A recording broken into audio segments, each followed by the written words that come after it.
Mes salutations au peuple du Liptako-Goma, au peuple africain et à mon peuple du Gabon. Je suis Eric Ella, président de l'ONG Vive l'Afrique libre et que vive le panafricanisme.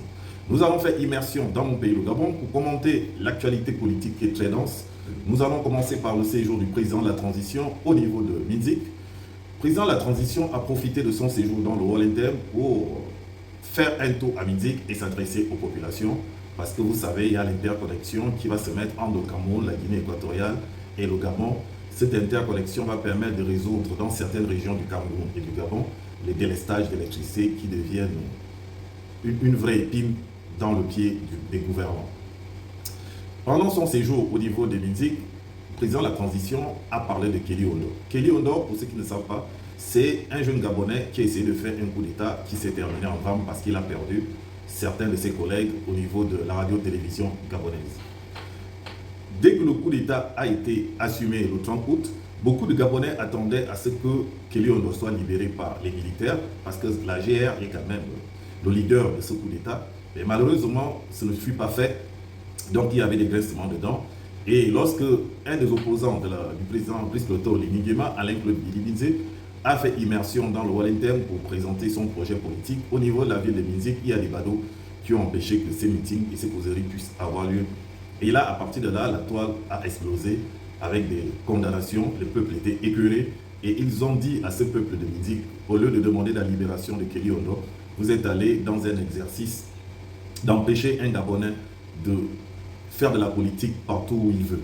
Et je crois que ce message est arrivé auprès du président de la transition. Et à travers ce meeting qu'il a fait à Minzik, il vient faire la riposte pour répondre justement aux gens qui sont contre le CETRI et rassurer cette population pour dire que Kelly Ondo, c'est un frère d'armes, c'est un petit frère qu'il a accueilli et qu'il a dans sa tête, pour le président de la transition, le dossier est complexe juridiquement, donc il cherche les moyens pour le faire.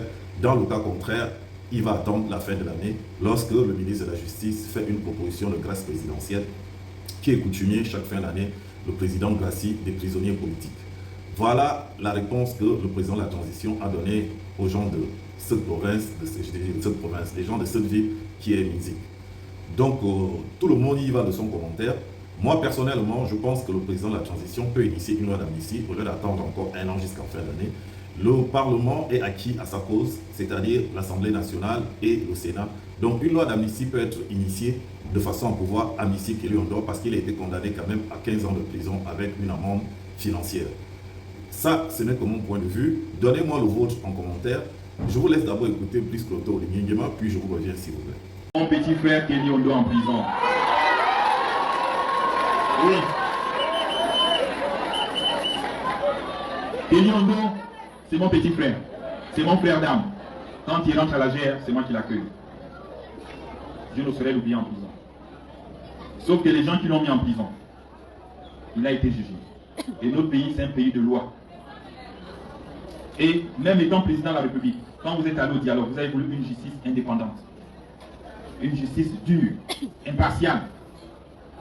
Donc ce qui fait que moi-même, je n'ai plus les marges de manœuvre pour aller le sortir de la prison. Il faut passer par des lois, il faut respecter la loi. C'est ce qui me gêne, sinon je l'aurais sorti depuis. Mais c'est vous qui avez mis ces conditions au dialogue. On veut une justice libre, indépendante, que le président ne s'en mêle plus. Ce n'est plus l'affaire du président. C'est là où je suis bloqué. Moi-même, je suis comme vous, je cherche à le faire sortir. Et quand il va sortir, je vais le rétablir cette voie.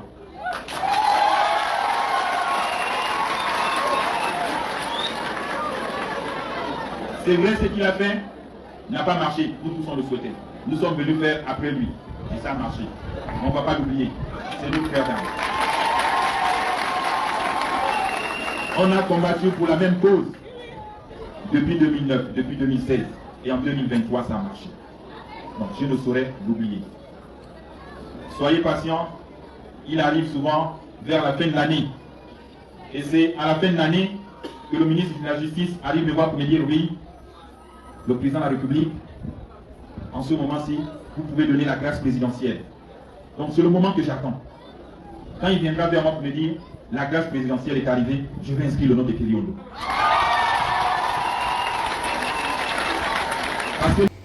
Vous l'avez écouté et par la même occasion, il a profité à tenser Alain-Claude Bilibinze pour faire comprendre que lui, il est pragmatique, c'est un bâtisseur et qu'en 40 ans, ben, les intellectuels, les pédégistes, etc. n'ont rien fait. Je vous laisse, que Dieu vous bénisse depuis vos différentes positions. Vive l'Afrique libre et que vive le panafricanisme.